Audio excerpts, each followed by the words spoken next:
Evangelho de Mateus, capítulo de número 22, a partir do versículo de número 34. Vamos ler, o texto diz assim: Ao ouvirem dizer que Jesus havia deixado os saduceus sem resposta, os fariseus se reuniram. Um deles, perito na lei, o pôs à prova com esta pergunta: Mestre, qual é o maior mandamento da lei? Respondeu Jesus: Ame o Senhor, o seu Deus, de todo o seu coração, de toda a sua alma e de todo o seu entendimento. Este é o primeiro e maior mandamento. E o segundo é semelhante a ele: ame o seu próximo como a si mesmo. Destes dois mandamentos dependem toda a lei e os profetas. Estando os fariseus reunidos, Jesus lhes perguntou: O que vocês pensam a respeito do Cristo? De quem ele é filho? É filho de Davi, responderam eles. Ele lhes disse: Então como é que Davi, falando pelo Espírito, o chama Senhor? Pois ele afirma: O Senhor disse ao meu Senhor: Senta-te à minha direita, até que eu ponha os teus inimigos debaixo de teus pés. Se, pois, Davi o chama Senhor, como pode ele ser seu filho? Ninguém conseguia responder-lhe uma palavra, e daquele dia em diante, ninguém jamais se atreveu a lhe fazer perguntas. Vamos orar? Senhor, essa é a tua palavra, nós estamos aqui em tua presença nessa hora, pedindo ao Senhor mais uma vez da tua graça, da tua direção, do teu favor sobre as nossas vidas, para que em nome de Jesus nós sejamos fortalecidos aqui nessa hora, possamos ser cheios da tua presença, levados a compreender a tua palavra, a tua santa vontade, para que em nome de Jesus nós possamos viver lá fora aquilo que o Senhor espera de nós. Nos dirige, Senhor, fala aos nossos corações, individualmente e também coletivamente, nos guiando como igreja do Senhor. Nós oramos e em nome de Jesus repreendemos tudo que não presta, que não vem do Senhor. Todo pensamento ruim, todo medo, apreensão, ansiedade, dor e toda preocupação com as coisas lá fora, nós oramos e repreendemos desse lugar das nossas vidas e das nossas mentes nessa hora. E pedimos ao Senhor que nessa noite, mais uma vez, apenas a tua palavra e o teu Santo Espírito tenham lugar para agir e reinar no meio de nós. Amém e amém. Bom, meus irmãos, Jesus vem de alguns encontros aqui, onde temos visto, fizeram perguntas a ele capciosas, né? Perguntas onde buscavam ali encontrar Jesus em alguma falta. Nós vimos que os líderes religiosos perguntaram a Jesus acerca da sua autoridade. Os fariseus, juntamente com os herodianos, nós vimos no culto passado, perguntaram a Jesus acerca do pagamento de impostos, pagamento de impostos a César. E os saduceus perguntaram acerca da realidade da ressurreição. Em todas essas perguntas, estavam ali buscando esses homens e esses diferentes grupos apanhar Jesus em alguma falta, buscando ali então condenar Jesus. Mas agora, parece que Jesus encontrou aqui alguém com uma pergunta minimamente honesta, e que certamente aqui foi muito conveniente, não apenas para aquele tempo, mas também para que por meio desse momento aqui, Jesus pudesse nos trazer aqui então um grande ensino para a nossa edificação, para o nosso fortalecimento, para o nosso conhecimento acerca de Deus. Nosso tema hoje vai passar aqui por praticamente duas histórias. Primeiro, uma pergunta honesta em direção a Jesus, depois a pergunta de Jesus, a pergunta derradeira de Jesus, que nós vamos ver aqui, que depois dessa, ninguém mais ousou perguntar nada para o Senhor Jesus. Bom, em primeiro lugar, o texto nos traz então aqui essa pergunta honesta, que está aqui no versículo de número 34. O texto diz, mais uma vez, que ao ouvirem dizer que Jesus havia deixado os saduceus sem resposta, nós vimos aí no culto passado, no domingo passado, que os saduceus então trouxeram essa pergunta a respeito da realidade da ressurreição. A resposta de Jesus ali mostrou o quanto eles estavam enganados, o quanto esses saduceus estavam ali realmente caindo em uma prática e uma vida herege, um conhecimento herege, porque, segundo palavras de Jesus, eles não conheciam nem as Escrituras, nem o poder de Deus. Então foram pegos eles ali, nesse momento do seu questionamento, por meio de uma resposta de Jesus ali, que então os deixou desarmados. O texto então nos diz que os fariseus viram isso e se reuniram. E diante ali desse momento, então nessa reunião de fariseus, o versículo 35 diz que um deles, que era perito na lei, pôs Jesus à prova com uma pergunta. E qual foi a pergunta? Mestre, qual é o maior mandamento da lei? Bom, veja que os fariseus se reuniram aqui não para demonstrar uma gratidão a Jesus. Era isso que eles deveriam fazer. Os fariseus estavam ali, e nós vimos que os saduceus eram um grupo que tinham pensamentos e faziam uma defesa diferente da defesa que os fariseus faziam. Os saduceus tinham pensamentos ali muito equivocados acerca da lei, não acreditavam na ressurreição, não acreditavam em anjos, não acreditavam em uma série de coisas. A resposta de Jesus, então, favorece o pensamento dos fariseus, que concordavam com a ideia da ressurreição. Então, minimamente, o que eles deveriam fazer aqui, visto que a resposta de Jesus foi contra a resposta dos saduceus e favoreceu aquilo que era verdade a respeito da ressurreição, validava então aquilo que também era o pensamento dos fariseus, eles deveriam minimamente chegar diante de Jesus e agradecer. Se mostrar então ali cheios de gratidão em relação a Jesus. Porém, parece que eles estão aqui, na verdade, muito mais preocupados com a sua própria tradição, com os seus próprios pensamentos, do que com a própria doutrina da ressurreição, que é uma doutrina fundamental. Está aqui, então, escondida a maldade dos fariseus. E essa maldade dos fariseus é um tipo de maldade ainda presente em muitas pessoas. Por quê? Porque em vez deles se preocuparem estritamente com a verdade, com aquilo que era correto, com aquilo que acreditava-se ser coerente de acordo com a palavra de Deus, eles estão mais preocupados com quem fala. Quem é que está falando? É Jesus. Então a gente não concorda com Jesus. Então vamos desprezar o que ele está falando. É assim que ainda vivem muitas pessoas.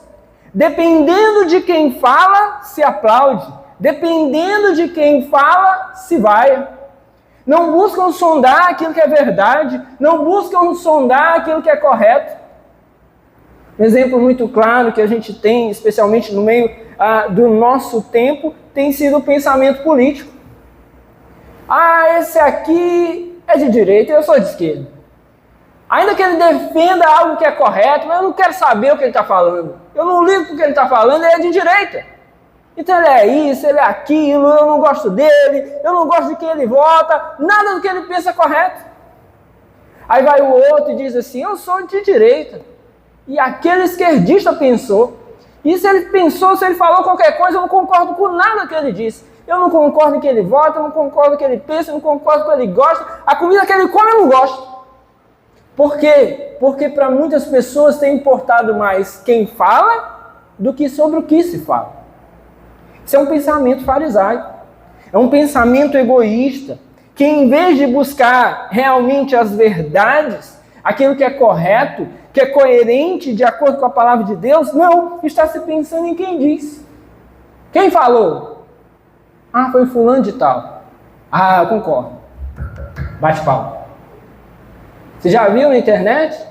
Uns vídeos aí que o pessoal posta, é bem interessante. Você concorda aqui que fulano de tal falou isso? Aí o cara, não concordo, esse cara só fala besteira. Aí depois o cara disse assim, não, deixa eu dizer para você, na verdade não foi essa pessoa que falou, quem falou foi o outro, que é o contrário a ele. Aí eu pensei, então eu concordo. Está errado, meus irmãos. O pensamento cristão em especial, ele não é guiado por quem diz. Ele não é guiado por quem está falando, ou por onde essa pessoa mora.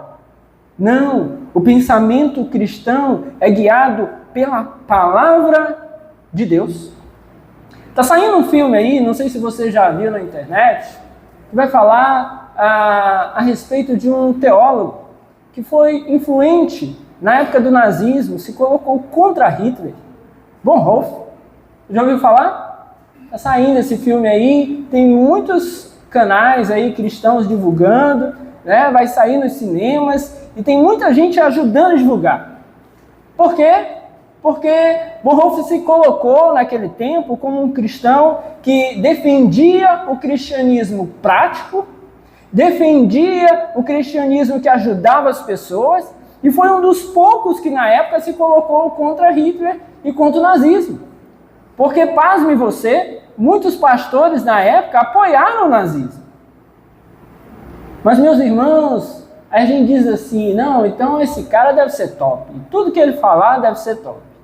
Mas aí quando a gente vai buscar e estudar a história, especialmente a teologia de Bonhoeffer, você vai ver que ele era um teólogo liberal. E na teologia liberal, muitas vezes você parte para a palavra de Deus com a premissa de que nem tudo é palavra de Deus de verdade. Os teólogos liberais distorcem em muitas coisas a palavra de Deus. Mas isso quer dizer que Bonhoeffer não foi um bom cristão, ou que nesse aspecto de ser contra o nazismo e de defender uma teologia, uma vida cristã prática, ele estava errado? Não. Eu posso assistir o filme, ler a sua história, ler a respeito da vida dele, ver que em muitas práticas ele foi bom. E há muitas coisas em que ele pode sim nos inspirar, mas em outras não.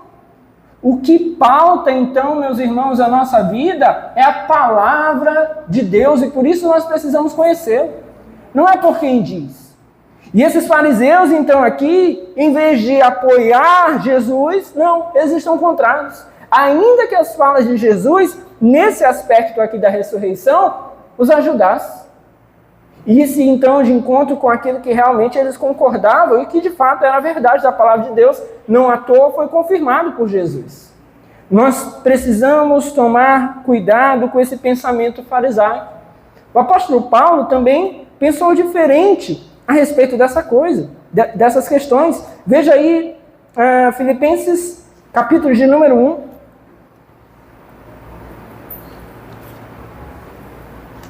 Filipenses capítulo de número 1. No versículo de número 17, o apóstolo Paulo diz assim: aqueles pregam Cristo por ambição egoísta, sem sinceridade, pensando que podem causar sofrimento enquanto estou preso. Mas que importa?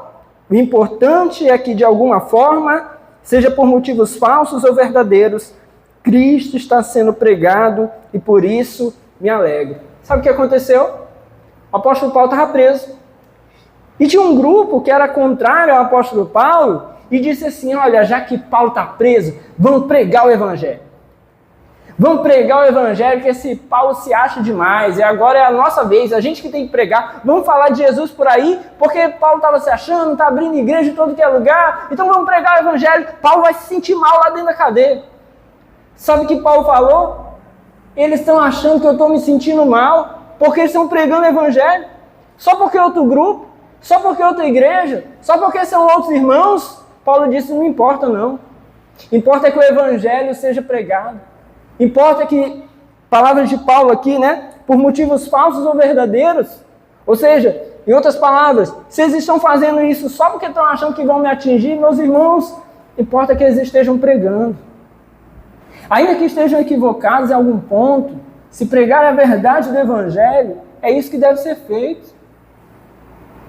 Ainda que eles tivessem falhas no quesito se colocar contra Paulo, importa para Paulo que o evangelho seja pregado.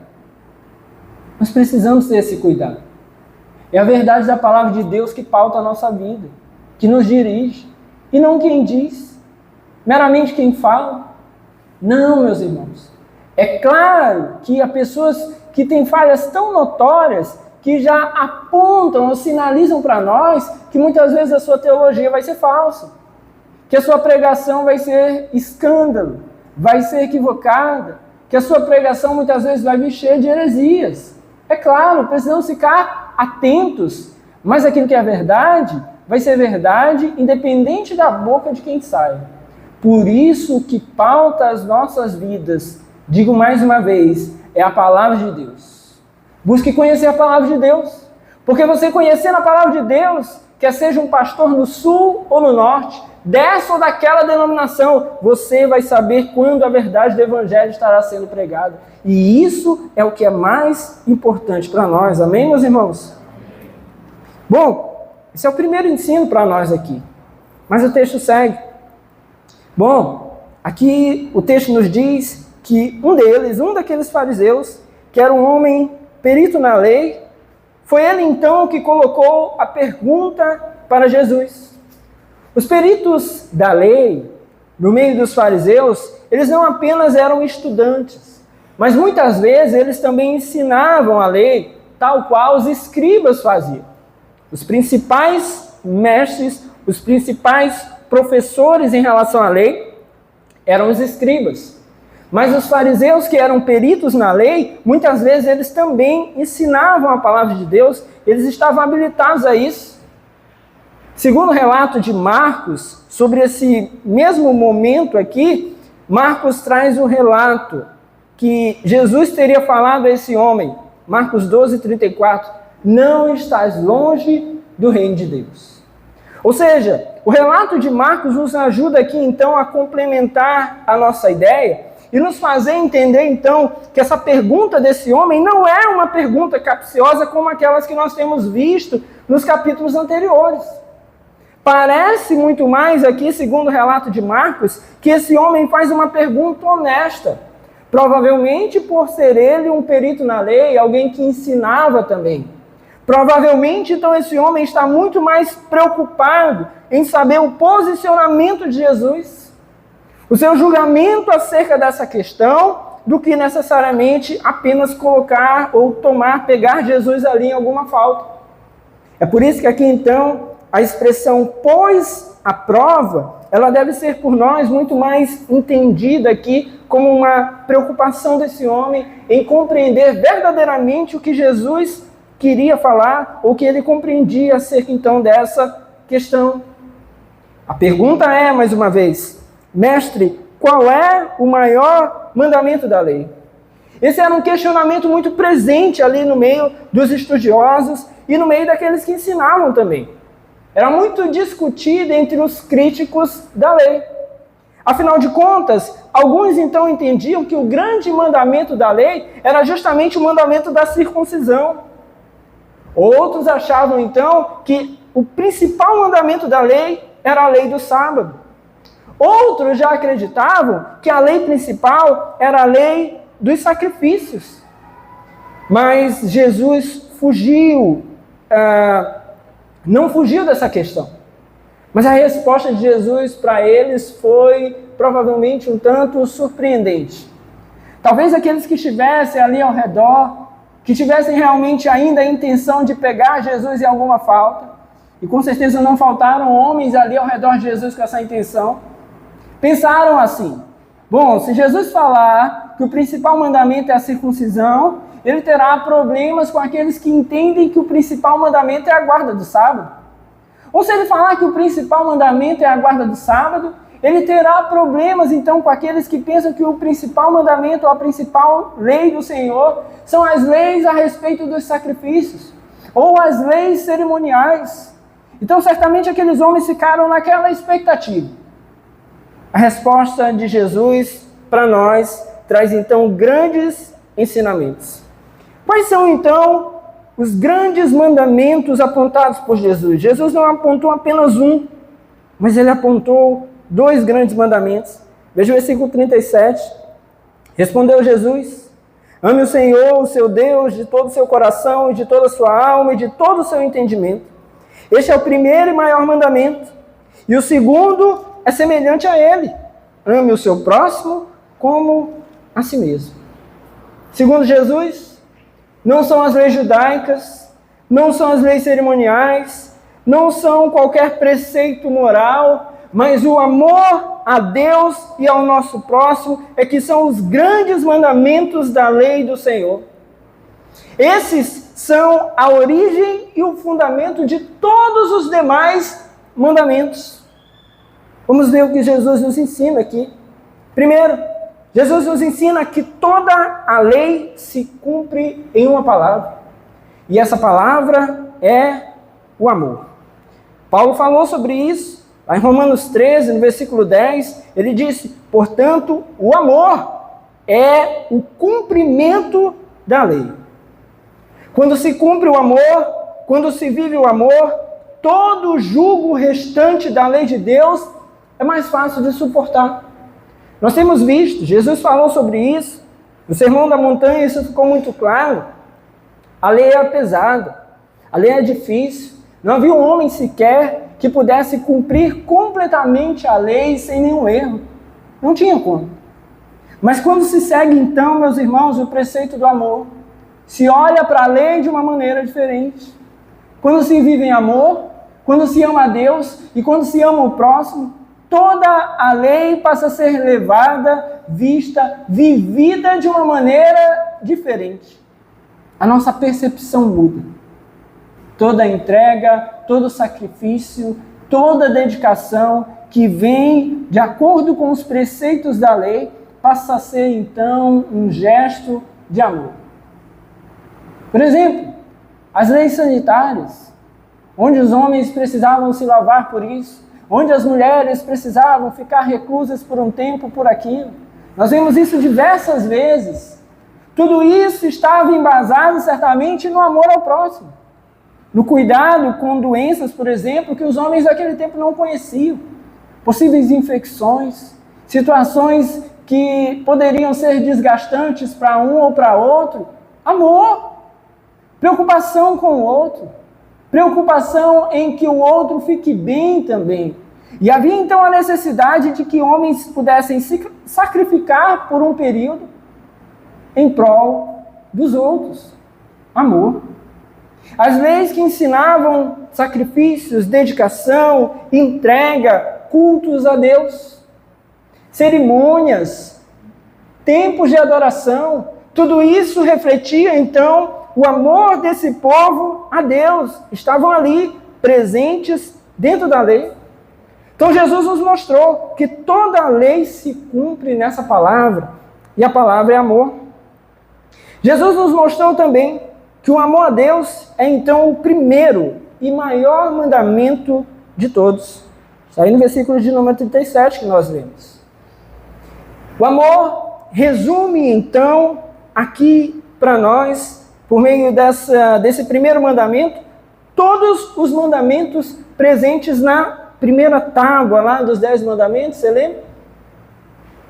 O primeiro ao quarto mandamento estão lá postos e apresentam então corações voltados a Deus, entregues ao Senhor, e todo tipo de sacrifício então que os homens deveriam fazer para que os seus corações pudessem estar voltados a Deus. Deus, sendo infinitamente e eternamente bom, deve ser amado em primeiro lugar. Nada então e nem ninguém deve ser tão amado quanto Deus, segundo esse mandamento.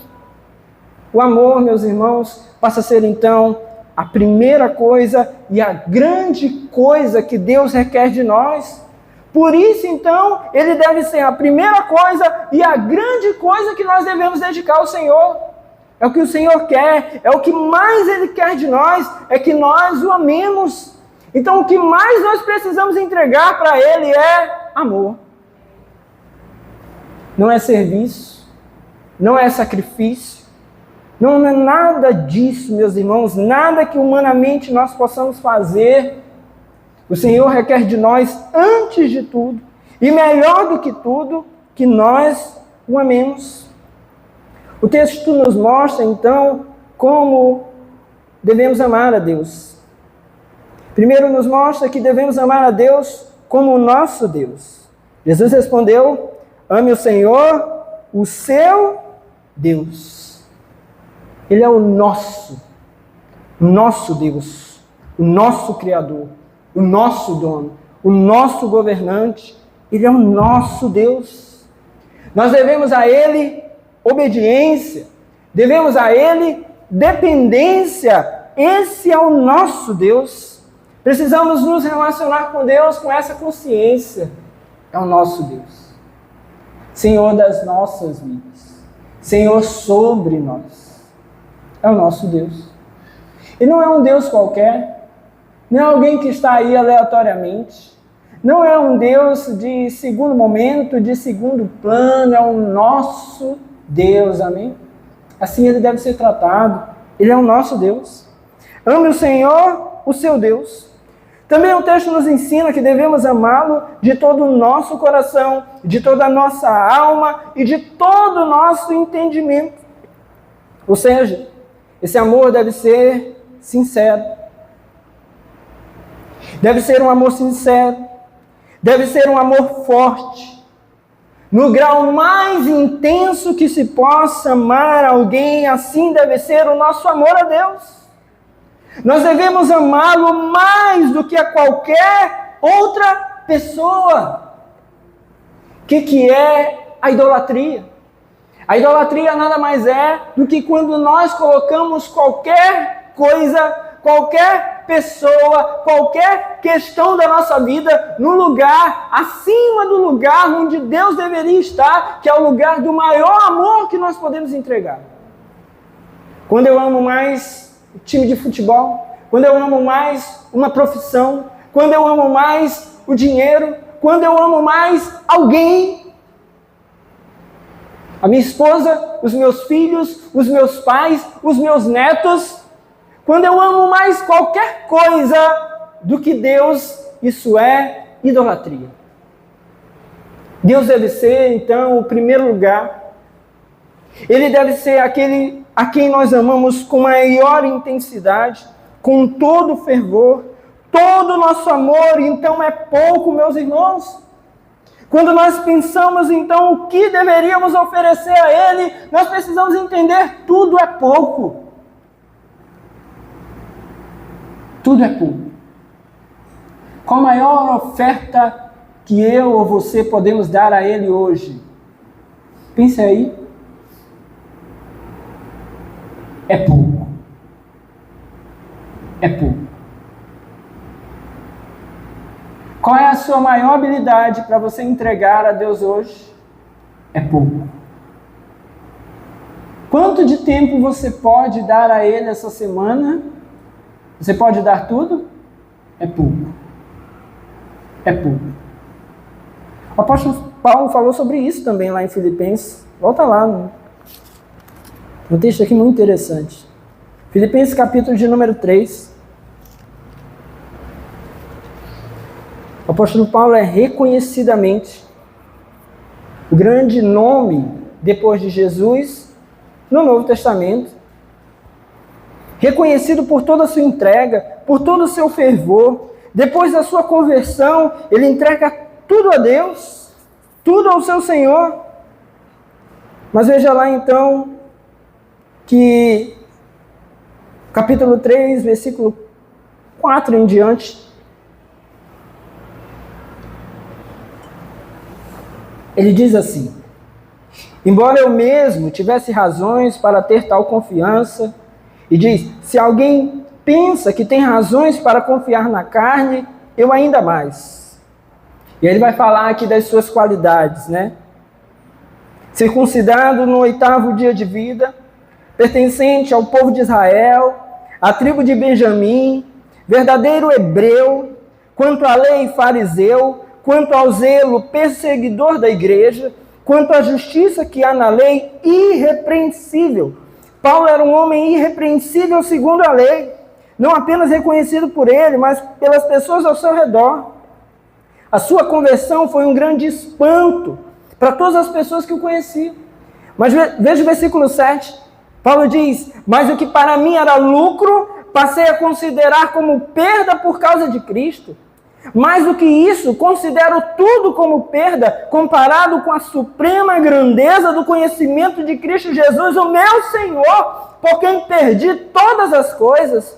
Eu as considero como esterco para poder ganhar a Cristo e ser encontrado nele, não tendo a minha própria justiça que procede da lei, mas o que vem mediante a fé em Cristo, a justiça que procede de Deus e se baseia na fé.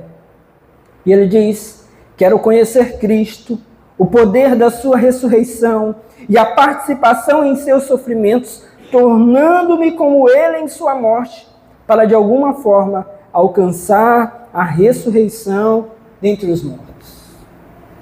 O que Paulo está dizendo aqui é: meus irmãos, tudo que eu tinha de melhor é nada. É esterco diante da suprema grandeza do meu Senhor Jesus Cristo. E uma vez que eu não posso entregar nada, uma vez que o que eu tenho é nada diante dele, tudo que eu quero é ter o que ele tem para mim. Eu quero conhecê-lo. Eu quero conhecer a sua grandeza. Eu quero me aproximar dele. Eu quero morrer e ressuscitar para assim de alguma forma me tornar parecido com ele. Meus irmãos, esse é o pensamento de quem colocou o Senhor Jesus em primeiro lugar. Esse é o pensamento de quem colocou Deus em primeiro lugar na sua vida. É completamente diferente daqueles que colocam o Senhor como alguém que pode nos ajudar, como alguém que simplesmente pode me fortalecer, como alguém que pode me ajudar em determinados aspectos da minha vida, conseguir algumas coisas que eu quero. Meus irmãos, nada disso é Jesus. Isso são os nossos anseios. Mas nada disso é Jesus. O Jesus de verdade, o Deus verdadeiro em quem nós precisamos crer, ele deve ser primeiro lugar nas nossas vidas. Volta lá no texto.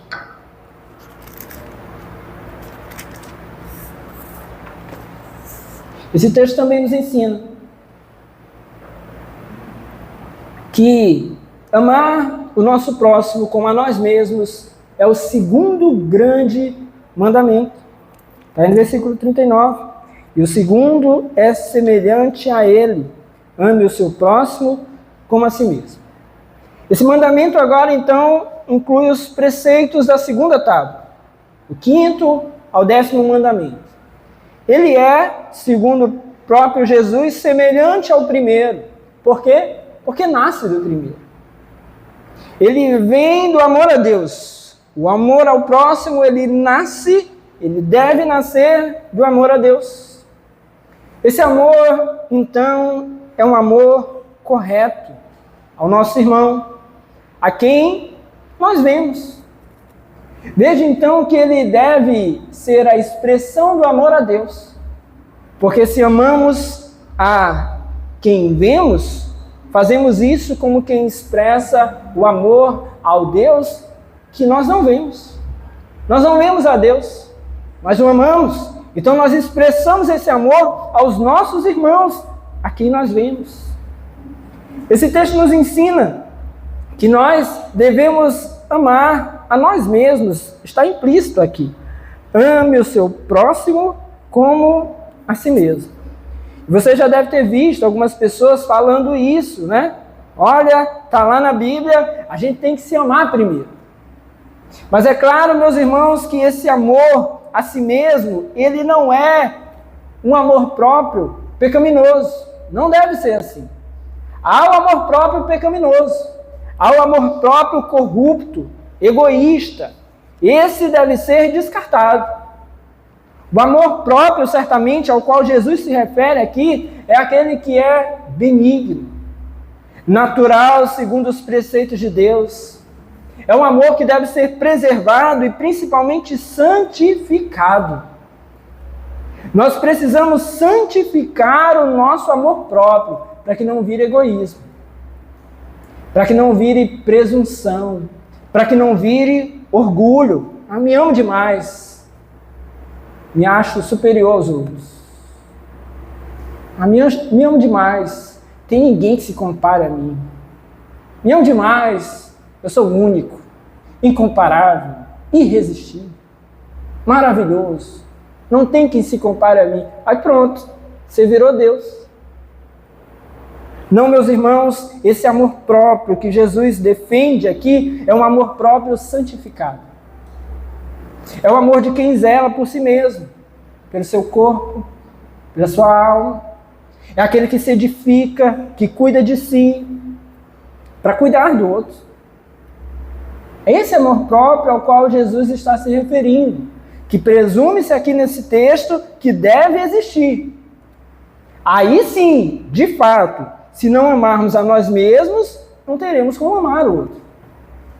Se eu não cuido de mim, do meu espírito, da minha edificação pessoal, se eu não tenho zelo em relação ao meu relacionamento com Deus, se eu não amo o Senhor antes de todas as coisas, de fato, eu não terei como amar o meu próximo. Mas se isso está presente, e mais uma vez, presume-se aqui que isso está presente, aí sim eu devo amar o outro. E está então aqui prescrito que nós devemos amar o nosso próximo, então, como a nós mesmos. Devemos ter boa vontade para com todos. E se tivermos oportunidade, deveremos até fazer o bem a todos. Deveremos fazer isso de forma sincera e verdadeira. Amar o próximo com sinceridade, com verdade, sem falsidade. Deveremos amar o próximo sem egoísmo. Sabe aquelas pessoas que só ajudam, só dizem amar, só se comprometem se tem algum retorno?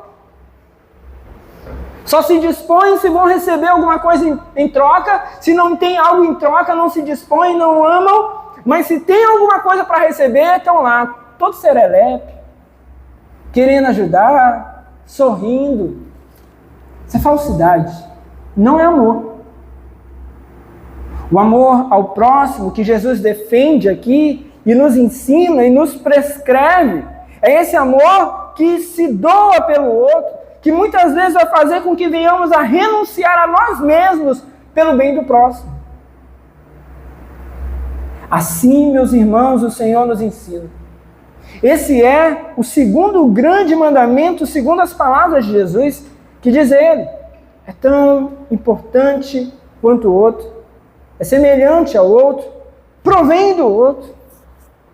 Bom, meus irmãos, qual é então a importância e a grandeza desses grandes mandamentos? Está aqui no versículo 40. Destes 2 mandamentos dependem toda a lei e os profetas. Ou seja, esses 2 mandamentos são a soma de todos os preceitos relacionados à religião prática, das palavras de Moisés, as pregações e anúncios e escritos feitos pelos profetas, tudo depende da lei do amor. Tudo aquilo que o Senhor havia falado, tudo aquilo que o Senhor havia anunciado, tudo dependia da lei do amor. É por isso que nós não podemos falar em um Deus no Antigo Testamento que não era amor. Não, Deus é amor em todo o tempo. E isso estava também ali presente no Antigo Testamento. Jesus deixa isso aqui bem claro para nós. Remova o amor e tudo cairá por terra. Remova o amor da nossa sociedade e nós veremos os homens entregues aos seus próprios pecados, às suas próprias paixões, às suas próprias concupiscências. A barbaridade e a crueldade estará por aí instalada de vez, porque retirou-se o amor. A palavra deixa bem claro que nos últimos tempos nós veríamos o esfriamento do amor de muitos. Nós temos então uma escalada da maldade, da perversidade e do pecado. Por quê? Por conta da ausência do amor na vida de muitas pessoas. O amor então é o que sustenta a sociedade. O amor é o que sustenta todos os preceitos da lei de Deus. É a lei do amor. O teólogo Matthew Henry ele falou a seguinte questão sobre esse tema. Ele disse assim, pois o cumprimento da lei é o amor. E o fim da lei é a caridade. A lei do amor é o prego. É o prego no lugar certo, fixado pelos mestres das congregações, do qual pende toda a glória da lei dos profetas, um prego que nunca será arrancado, pois deste prego depende eternamente toda a glória da Nova Jerusalém.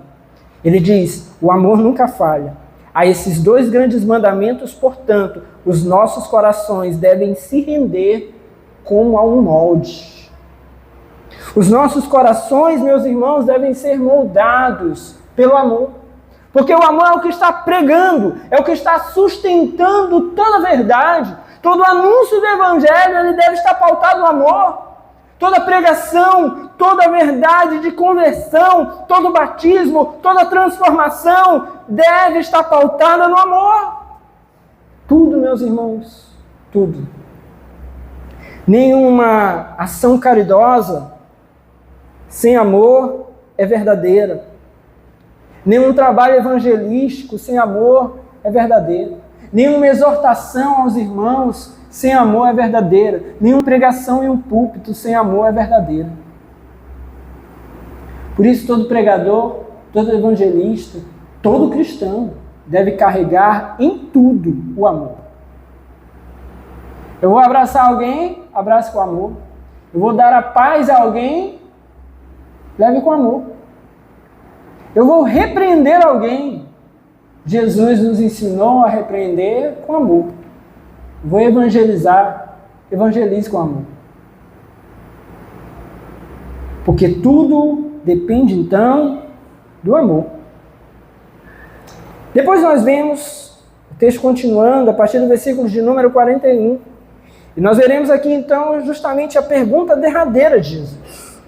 Bom, depois de receber, então, várias perguntas, é Jesus agora quem vai fazer uma pergunta aos fariseus.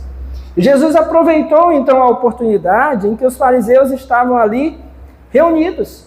E fez, então, aqui uma pergunta, uma proposta, a qual talvez eles deveriam responder de uma maneira bem fácil. Veja só, versículo 41.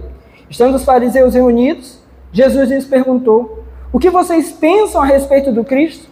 De quem ele é filho? Essa não deveria ser uma pergunta difícil, como de fato não foi. Eles responderam prontamente: é filho de Davi. Essa foi a resposta deles. Por que eles responderam de uma maneira tão rápida?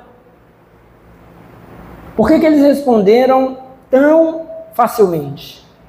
Porque, meus irmãos, essa era uma questão bem presente naquele tempo.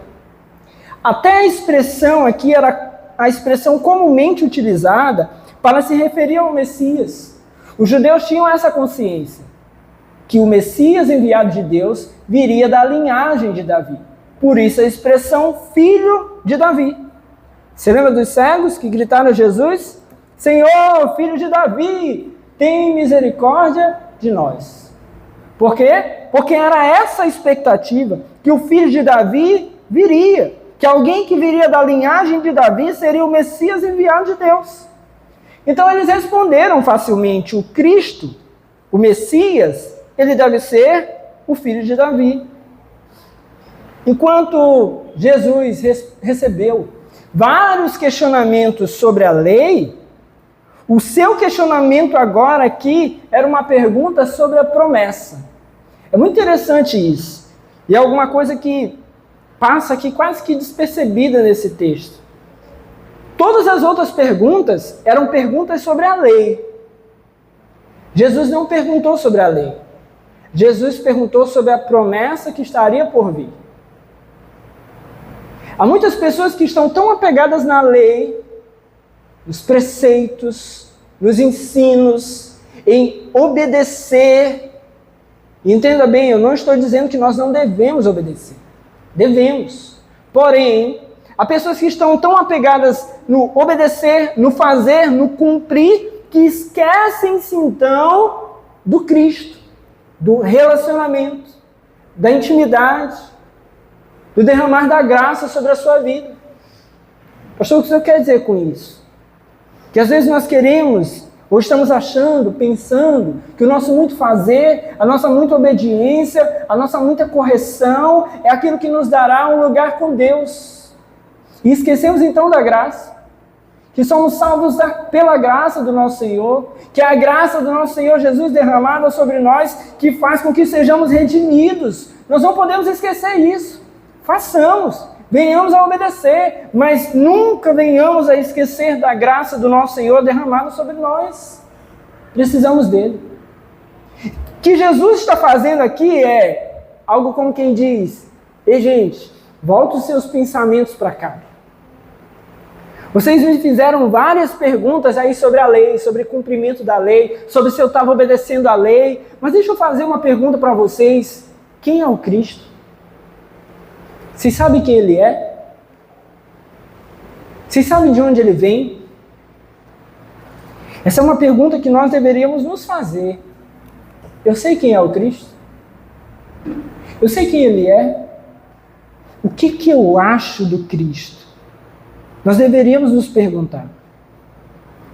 Não, eu sei muitas leis, eu sei textos decorados. A questão não é essa. A questão é, eu sei quem é o Cristo. Eu penso no Cristo. Eu amo o Cristo. Infelizmente, meus irmãos, há muitas pessoas que estão por aí nas igrejas que não têm relacionamento com Cristo, que até se dedicam a seguir alguns preceitos da sua lei, da sua palavra, mas que não estão entregues, derramados debaixo da graça do nosso Senhor Jesus Cristo. Há muitos que não pensam nada sobre o Cristo. Há muitos que pensam alguma coisa sobre o Cristo. Mas o cristão verdadeiro, ele está com os seus pensamentos firmados na pessoa de Cristo o tempo inteiro. É diferente. Pensar sobre quem Jesus é meramente pode ser um grande equívoco para nós. Porque o cristão verdadeiro, genuíno, ele está com os seus pensamentos pautados, firmados em Cristo, fortalecido nele. Ele dirige, ele diz o que fazemos, ele diz para onde vamos. É completamente diferente. A pergunta de Jesus é: voltem aqui. A pergunta de Jesus é: retornem aqui. Voltem-se para cá. Vocês estão pensando muito em cumprir, em fazer, em obedecer alguns aspectos, mas não estão dispostos a pensar no Cristo. Então Jesus os traz de volta. E a questão que Jesus levantou aqui mostrou que a resposta dos fariseus, então, foi uma resposta ali muito fraca, vamos dizer assim. Por que essa resposta foi fraca? Porque eles afirmaram prontamente, então, ali, acreditar na verdade. Eles responderam: ele é o filho de Davi. Mas eles não conseguiram defender essa verdade. Jesus fez uma nova pergunta a eles. Versículo 43. Ele lhes disse: então, como é que Davi, falando pelo Espírito, o chama Senhor? Pois ele afirma: o Senhor disse ao meu Senhor: senta-te à minha direita, até que eu ponha os teus inimigos debaixo dos teus pés. Se, pois, Davi o chama Senhor, como pode ser ele seu filho? Olha o que Jesus fez. Bom, não é uma pergunta aqui da parte de Jesus como quem tenta apenas fazer uma pegadinha. Não é. O que Jesus quer fazer é levá-los a uma reflexão mais profunda. Sabe quando a gente dá aquelas respostas assim triviais, monossilábicas, sim ou não? Essa resposta deles aqui é essa, uma resposta trivial. Ele é o filho de Davi. Mas, Jesus, tudo bem, ok. Mas me digam aqui, como é que o texto, e aí Jesus faz uma referência ao Salmo 110, verso 1, que é esse texto aí que tem entre aspas o versículo 44. Como é que Davi nos apresenta, então, esse que seria o seu filho, ou seja, esse que viria da sua linhagem, como o seu Senhor? Como é, então, que Davi apresenta aqui o Cristo, chamando-o de Senhor? É certo, meus irmãos, que Davi fez isso guiado pelo Espírito, inspirado por Deus, como é toda a palavra do nosso Senhor. Toda palavra é divinamente inspirada. Foi assim que Davi fez. Talvez Davi não tivesse plena consciência realmente, mas falou em espírito, falou inspirado pelo Espírito de Deus, que aquele que viria da sua linhagem seria então Senhor sobre ele. Jesus provou isso então nesse salmo.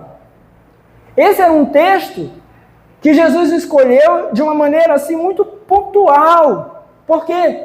Porque os próprios mestres da lei, em seu tempo, entendiam que esse texto se referia ao Cristo, se referia ao Messias que estaria por vir. Você está entendendo isso? Jesus sabia que esse era o texto que eles reconheciam como sendo um texto profético, que apontava para o Messias que estava por vir.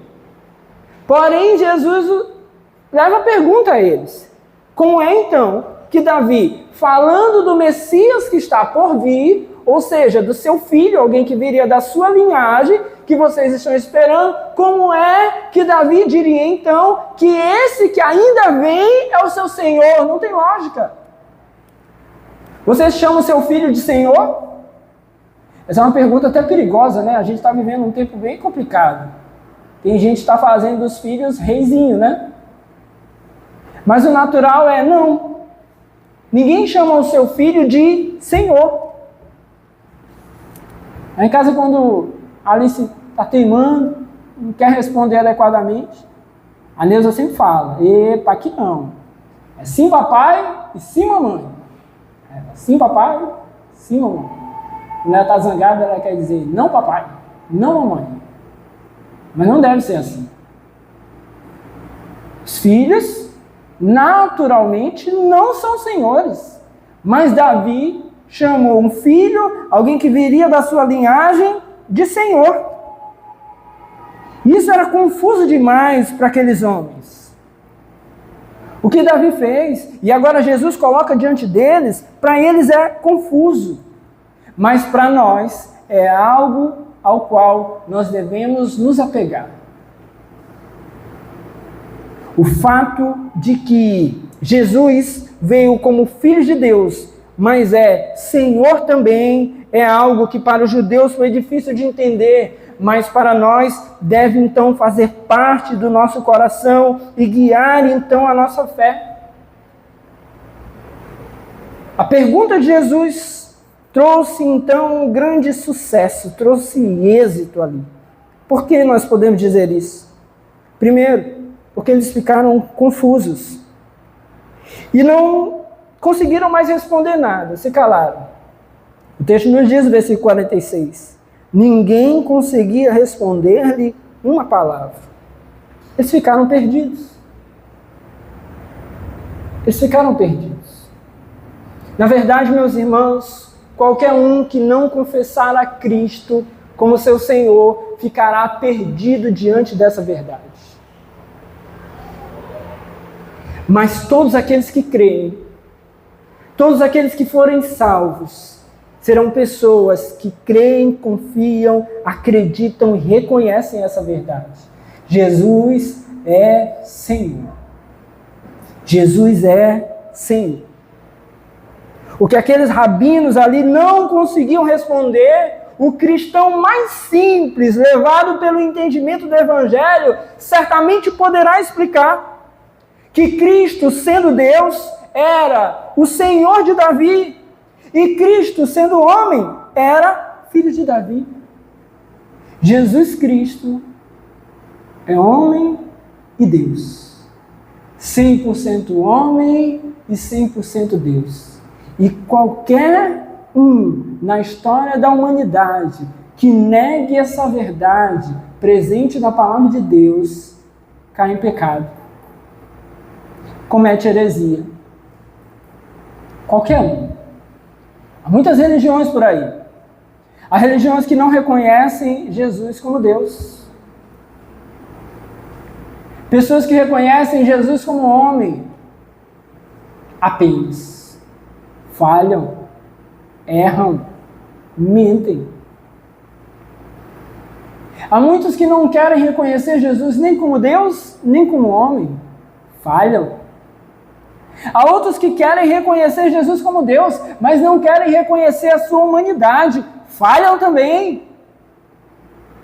Porque segundo o próprio Senhor Jesus Cristo, aqui nessas questões, Ele é homem e Deus. Ele é filho de Davi que veio como homem, mas Ele é Senhor de Davi porque Ele é Deus também. Há verdades, meus irmãos, que não são triviais para nós, que não são pequenas, não são descartáveis. A verdade do amor, tire ela e cai toda a pregação do Evangelho. É necessário o amor. Mas a verdade a respeito da humanidade e da divindade de Jesus, Jesus 100% homem e 100% Deus, também é fundamental. Tire isso e cairá toda a verdade a respeito de Cristo. Ele é Deus que veio ao mundo em forma de homem, mas continuou sendo Deus. Isso é um mistério para nós, mas é a verdade que nós cremos. Ele continuou sendo homem, caminhou entre nós como homem, mas é Deus, é Senhor. É o que o texto do Salmo nos diz. O Senhor disse ao meu Senhor: senta-te à minha direita, ou seja, sentado à direita, ao mesmo tempo um lugar de descanso, mas um lugar de autoridade. Um lugar ali que o Senhor mesmo confiou a ele, um lugar de guia, de orientação sobre os homens. Não é um lugar qualquer, não é um ninguém, ou um Zé Ninguém, ou um qualquer que senta à direita do rei. Deus escolheu então esse lugar. Fez isso então por meio do seu Filho Jesus Cristo. E ele, sendo Deus, veio ao mundo por meio do nosso Senhor Jesus. E nós precisamos crer nisso. Meus irmãos, essas verdades teológicas para nós precisam ser cada vez mais reafirmadas. Porque nós vamos encontrar por aí muitos dispostos a tirar de nós essas verdades genuínas. Muitos dispostos a atrapalhar a nossa fé, contando mentiras, inverdades. Mas tire isso e se perde a extrema verdade da palavra de Deus. Não esqueça jamais. E não aceite ninguém que venha diante de você dizer o contrário. Não, mas Jesus só foi um profeta. Ele não era Deus. Mas ele foi um grande homem, ó. Não aceite. Não aceite. Jesus é Deus, mas ele caminhou no meio de nós, não como homem. Não aceite. Não aceite. 100% homem, mas 100% Deus. É por isso, meus irmãos, que ele é incomparável. Não há outro que se compare a ele. Não há ninguém como ele. Não há Deus como nosso Deus, que caminhou entre os homens e veio para salvar os homens, que deu a sua própria vida por nós. Não há ninguém que se compare a ele. Esse é o nosso Deus. Amém? Fique de pé no seu lugar em nome de Jesus.